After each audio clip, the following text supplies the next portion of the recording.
Hi Gonzalo. Hi How are you? everybody. Hello. I'm in New Orleans. I'm not at New York right now. I'm in New Orleans, Louisiana, where I live with my husband, and I'm here in my living room, and I'm really excited about this. The first thing I want to say is thanks, Gonzalo, for giving me this opportunity, and for all of you teachers, I want to let you know up front that I am very, very excited about this technique. It's called the question formulation technique.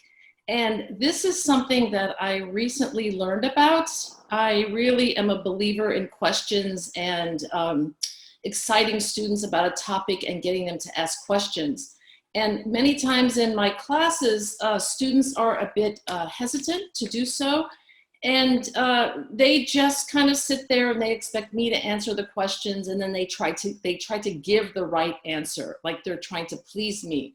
But as we know, especially with the more advanced students, this isn't really how students learn and can take ownership. So this is a technique I have actually not tried out with any of my classes. So it's new to me, and I am not teaching this semester. I'm on leave. So when I go back in the fall, when I'm back in New York on the fall or back online with my students, I will definitely try this. So if there's one takeaway today, one thing you're going to write down, you can do this now, and I'll be mentioning them throughout our chat here, is it's www.writequestion.org. That's www.writequestion.org. And I am not getting any money or not getting, promoting them. I'm just sharing this with you as a wonderful, wonderful resource. And when I finish, I have about 10 slides I'm going to go through that will provide an overview or an introduction to this question formulation technique. Okay, I just finished a 10-week course online with Harvard, the education, Graduate School of Education at Harvard University in Cambridge. And that's how I was introduced to this. So at the end of this webinar, I have links and information where you can connect with the resource page and with Harvard should you want to take this course in this summer. Okay, so I guess, Gonzalo, the next thing I guess we could do is go to the first slide. I guess that's me, right? Sharing here. So also everyone, I don't know if I'm supposed to say this, but this is my first time using PowerPoint with a webinar. So, okay, so here we are. And this is the first, you can see the bottom of this slide that there is the Right Question Institute. And I put this on every slide because this information is all part of the Creative Commons. And I don't know if you're aware of what this is, but in the United States, many universities and many professors put their information in Creative Commons, and this means that you can use it. There's no charge. They're free resources. The only thing you have to do is to give them credit and to just list it. Okay, so let's get started. And the first thing I want to say is, you can see here, if you have any questions anytime during this presentation, please, I guess you email them or chat. I don't know how it works on Facebook, but let Gonzalo know, and he's free to interrupt me with any question. Okay, so basically I'm going to do a little introduction about why we want to use questions, and then I'm going to give an overview of the question formulation technique and the process. Okay, now, all of these materials are on that website, so I basically have condensed them for this webinar. Okay, so the first thing is, like I said, I've noticed in my classes, many students, I teach at LaGuardia Community College, and most of the time when whatever I'm teaching, whatever class, I would say that 80% of my students speak a language other than English, as they speak 2 or 3 languages. And these are not English language learning students, but there are students who will matriculate from a 4-year college eventually. And so I'm always asking them, they'll raise their hand and say, Miss, Ms. Heppner, is it okay if I ask a question? And I'm like, of course. You know, this is how, you know, your curiosity will lead you to information that you want to know. And I believe if it's something you want to know and you have a vested interest, you're going to work harder. So here you can see some of the reasons. And if you're looking at English language, ESL in particular, depending on what level you're teaching, this method can work to teach the grammar of various kinds of questions, can talk about how various questions are used in communication and how to formulate these, okay? So okay, so let's go on then. So I went through all of this, and this is the outline. And like I said, if there are any questions. Now, Svetlana, you had a question about public speaking textbooks. I would be happy to talk about that. Why don't how should we do this, Gonzalo? Because that's a little bit, let's wait and use that as a question. Maybe I can integrate that into the lesson here. Okay? Sure, no problem. Because public speaking, there are many, many textbooks, and it's kind of interesting you bring this up, Svetlana, because we are now in our department with communication studies, we're trying to decide what textbook to use in the fall, and we're looking at open educational resources. So these are, again, with Creative Commons, and these are textbooks that are free resources. I can give you, if you want to, you could feel free to email me. I'm at CUNY. It's Heppner, EHEPPNER, at lagcc.cuny.edu. You can feel free to email me, and I will link you to numerous public speaking textbooks, you know, and we can have a conversation about this through email about what your purpose is, who you're teaching, what level, and that type of thing. So I love public speaking. And also, I did take an online public speaking class through Coursera. So that is a class. I think they charge you now $50 a month. So if you can finish the course in a month, it's $50. And that's an excellent, excellent online class. Okay, but that's not what this is about right now. So, so we'll move on. So everybody can see the slides. Gonzalo, you can see the slides. And you can see me, I'm okay? All right. So yes. Here are the reasons. And notice at the bottom, again, I have given credit to the Right Question Institute. So, and as far as ESL class, for a language learning class, numbers 4 and 5 are really important, you know. And in my teaching, I use a lot of project-based learning. This is in all my classes. And I try to create a group of learners that feel comfortable working with each other. And back to public speaking, if we are talking about public speaking, the more comfortable students feel with each other, the more risks they're going to take and not be so embarrassed. And okay, so here we go. So this is the question formulation process. There's 5 steps. And each step, if you go to this website, rightquestion.org, you're going to find that each step involves a couple of other short steps that you'll need to integrate into your teaching. And again, it depends on what lesson. The really important thing here is the question focus. And the question focus is it connects to your topic or your theme or your assignment or project. So let's say, for example, we are teachers together. We could even use this in a teachers meeting.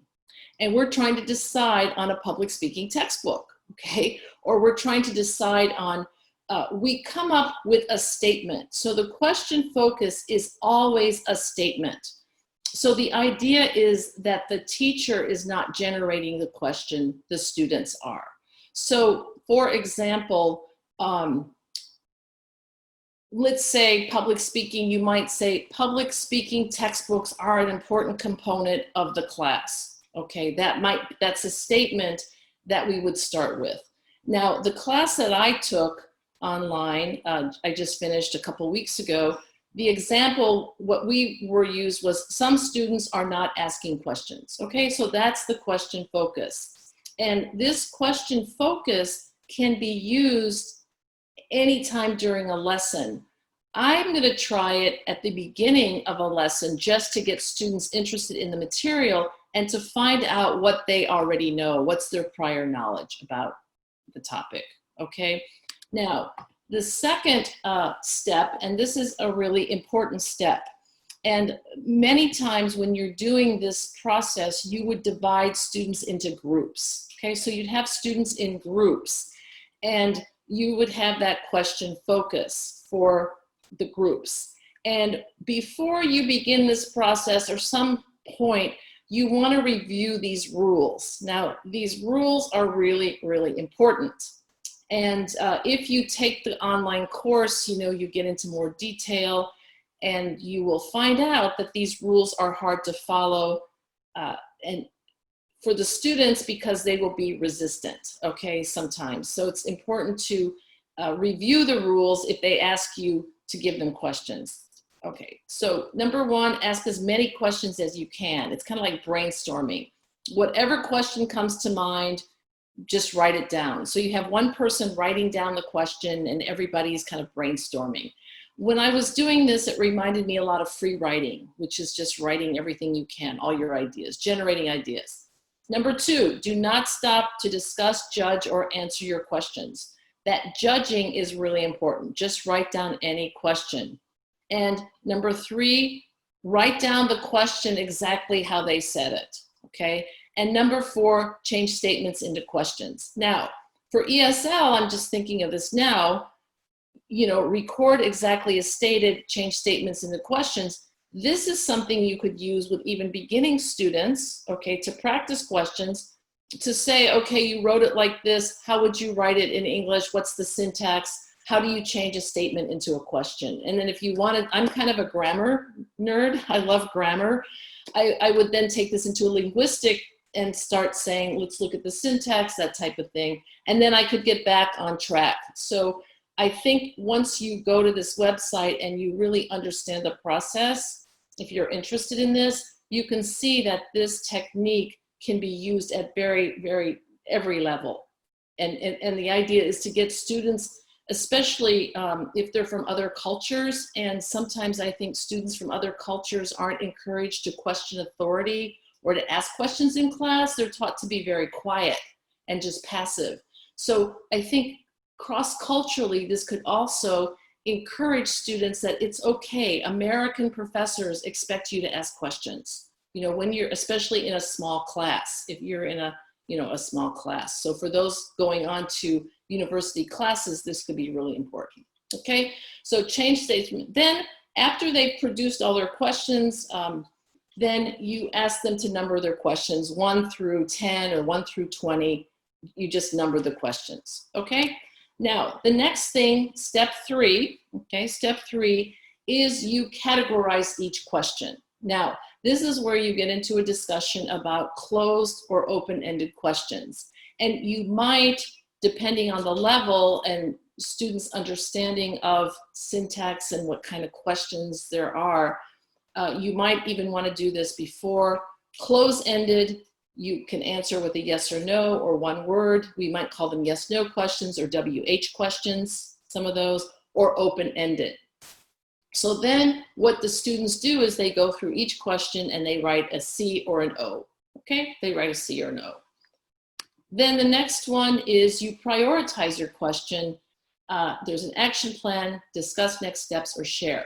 And this strategizing or this strategy would depend on the kind of lesson you have or what the goal is. So let's go back to the public speaking textbook question, you know, what question? So here we are deciding what public speaking textbook to use. Well, our action plan would be to order the textbook. And so we might look at those questions and say, which 3 questions would help us focus, narrow down our choice? Or which questions do we want to use? And then we put that into a kind of action plan. And then each group could share. So you can kind of see at this point that everybody asking questions, you're finding out what people are thinking about, and they start to have I think they call it ownership now. They have a vested interest because they've asked these questions. They are now getting more involved. And if you go to the rightquestion.org, you're going to be able to watch many videos of teachers actually using this process in their classes. And it was just amazing. It was so inspiring to see all of these students who were very quiet in the beginning of the class started participating, started asking questions. And the class was very dynamic. It became very, very dynamic. So then step 5 is, once you've gone through this, like we do many times, in a lot of our work, at least here in the United States, here at CUNY, at LaGuardia, we do reflection. What did you learn?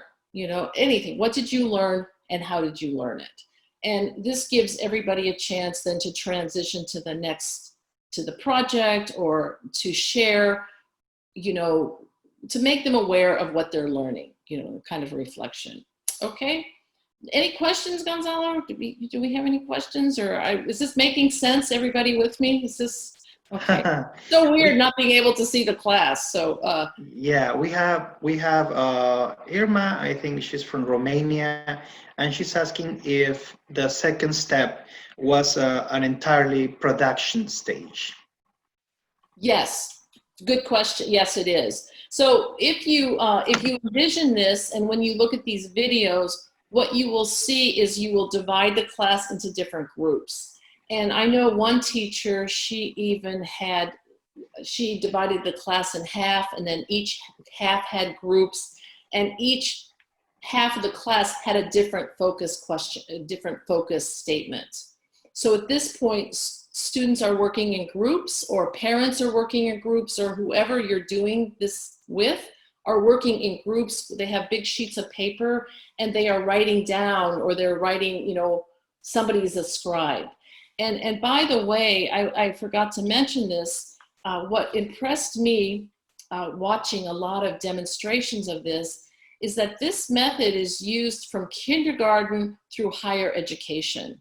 And one exciting, because I teach at a community college, I was really thrilled when I saw a community college English teacher using this method with a remedial English class. And I was just really impressed with the quality of their final project, their papers. So this is something that the National Science Foundation uses. This is something that really is a method, a technique that can be applied, I think, to any class. And I see great potential. I teach a lot of cross-cultural, intercultural communication.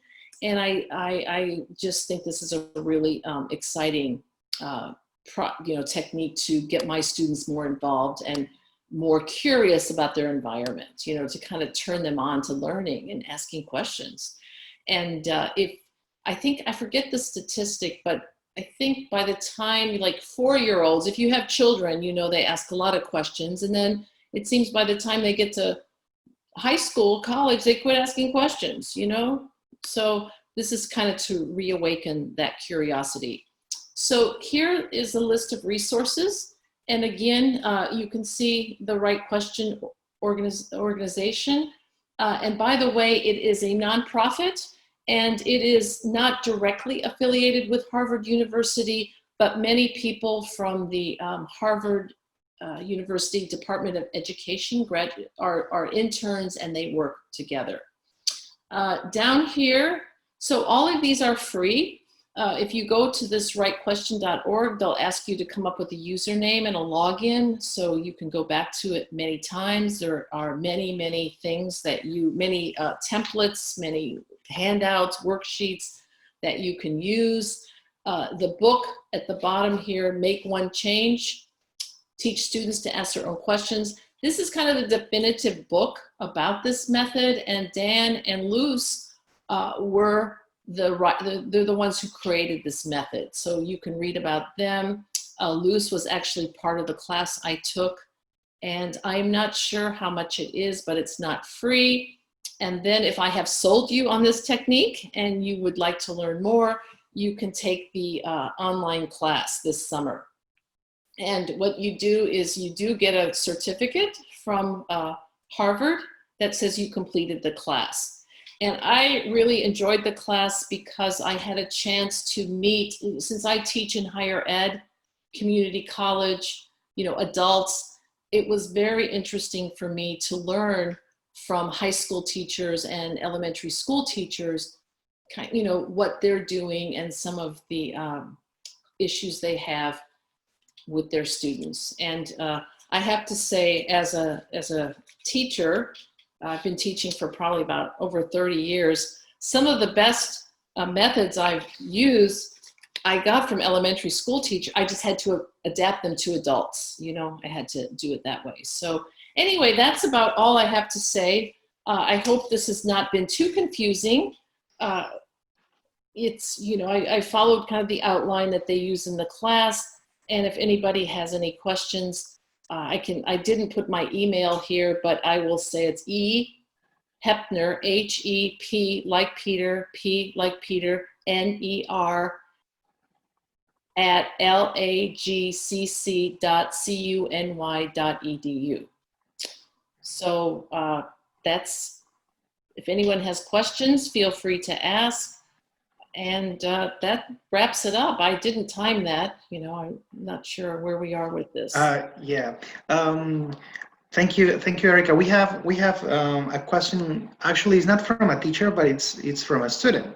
Oh, good. Okay. Hi. So a student, Hassan, is asking, maybe using this technique, how to be a good speaker. He speaks Arabic, but he would like to become a better speaker. Using this technique, what would you say? Well, I think, I'm of the mind that we become better at something if we do it a lot. So I would say that in this situation, if you are in a group and there's a teacher using this technique, that you use the opportunity to ask a question, put it out there, and to participate in the discussion when you have something to say. And I know that a lot of times if people are shy, they're a little hesitant to speak up or a little hesitant to ask a question. And I feel this some way myself, and I've been in a lot of meetings. Sometimes, depending on who I'm in a meeting with or who I'm in another class with, I'm a little reluctant to speak up because I'm embarrassed. I think it's going to be a quote stupid question. And I don't think there's a stupid question. I have found that most of the time, the question I ask, there's like 3 other people that will come up to me and say, I'm glad you asked that question. So I would say to become a better speaker is have courage, have courage.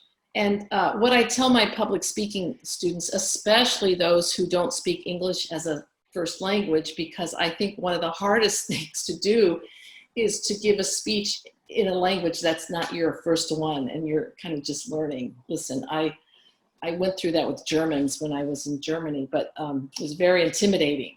But the best thing is to just tell yourself, have courage and say, you know what, I might not be as fluent in this language as I am in my first, but hey, I'm really good in my first language, So, and my mother loves me, and so do a lot of other people, and I'll get through this. So, yeah, if that's my advice, kind of. Okay. Practice. All right. So we have Svetlana again from Estonia, and she's saying it's an awesome idea to make students active and productive. Online class sounds amazing to get more insights into this technique. What would you say about applying this technique for online classes? That is an excellent question, since we are in pandemic mode, stay at home, and so much of our teaching now is moving to the online environment.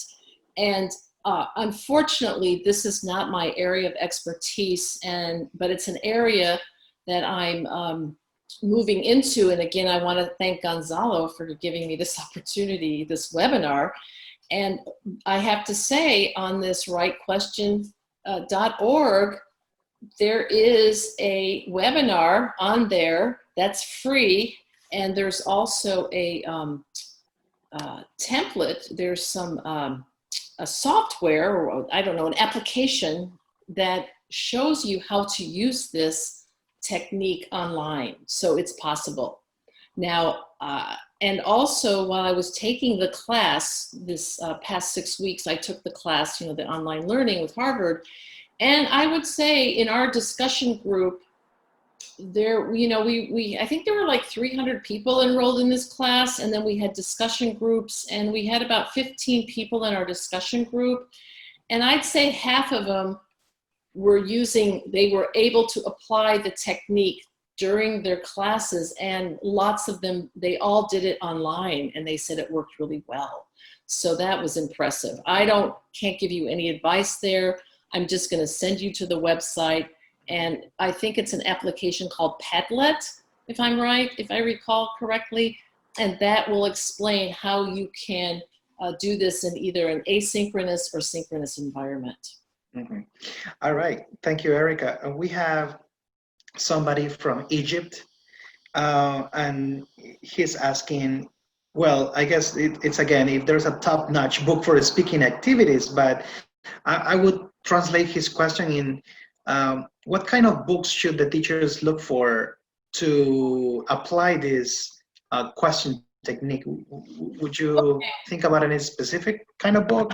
Yeah, I think, you know, like I said, I'm kind of wading into waters that are, you know, since I have not directly, you know, I've not used the technique, what I'm going to do is, as I get started in this and start planning my lessons for the fall, I would go to the website, and if you look at the resource page here, there's that book. It says, Make Just One Change, Teach Students to Ask Their Own Questions.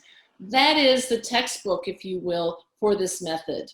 And in the book, we used some chapters from the book. You know, we weren't required to read the entire book for the course, but I did buy the book, and I've started reading it, and certain chapters were assigned. And in the book, you're going to find lots of examples and answers to questions and how you can adapt this. Mm-hmm.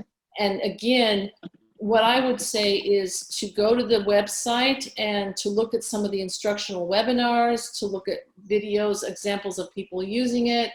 And most of all, think about your students and what your objectives are for the class. You know, that's always what we have to do is what information do I want students to have, and what skills do I want them? So I think this is something that all teachers think of. What information do they need about grammar?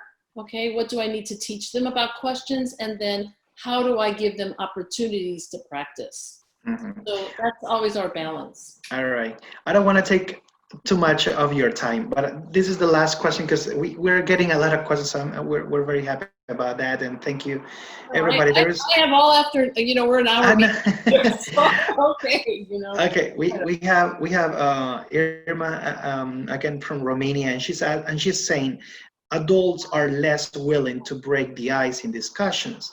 How can we make them more inquisitive? Okay.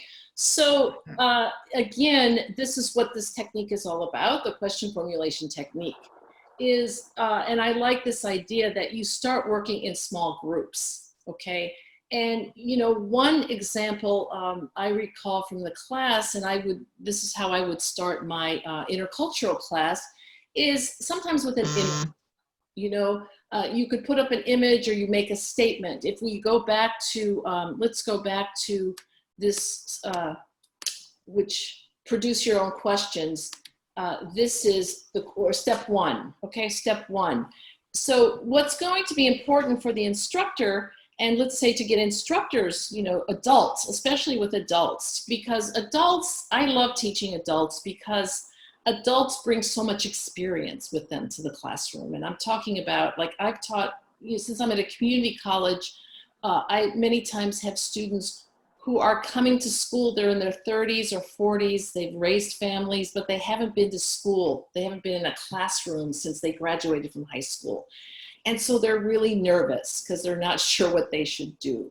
But they bring so much knowledge and background information. And so the important thing, I believe, for the instructor in getting adults to speak is to come up with this question focus, a question focus that, you know, and everybody with a question focus can come up with any kind of question about it. So for example, some students are not asking questions. Well, the first thing is like, why aren't they? Which students? What kind of questions? When do they ask what? You know, you just start brainstorming, you know, whatever you can. And so that already gets people, and then even if they're not participating in the small group, they're still listening. And so they're starting to see that there's no right answer.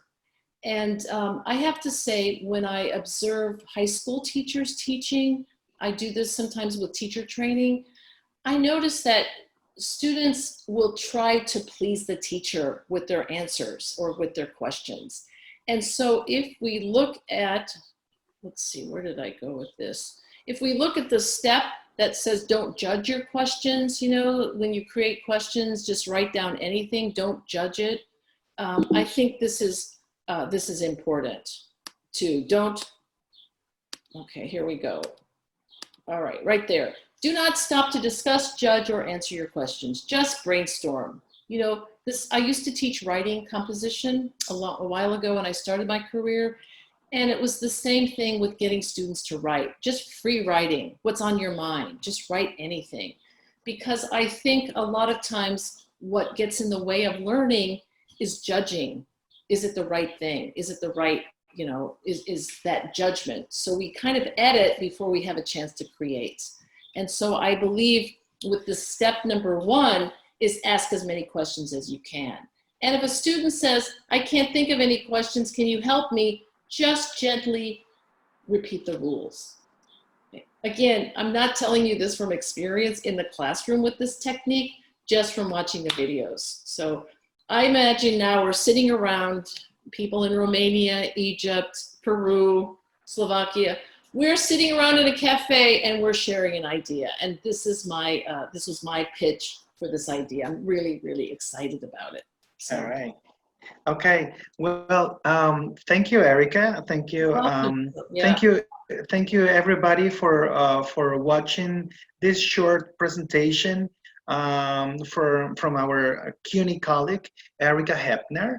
And at least from my side, I want to thank everybody for your questions, for watching from India, from Egypt, from Mexico, from Peru, from different countries, right? Romania. And so I'm very happy for that. And I'm just going to leave Erika say goodbye, and we're going to finish for today. Bye, everyone. Be safe. Be healthy. Okay.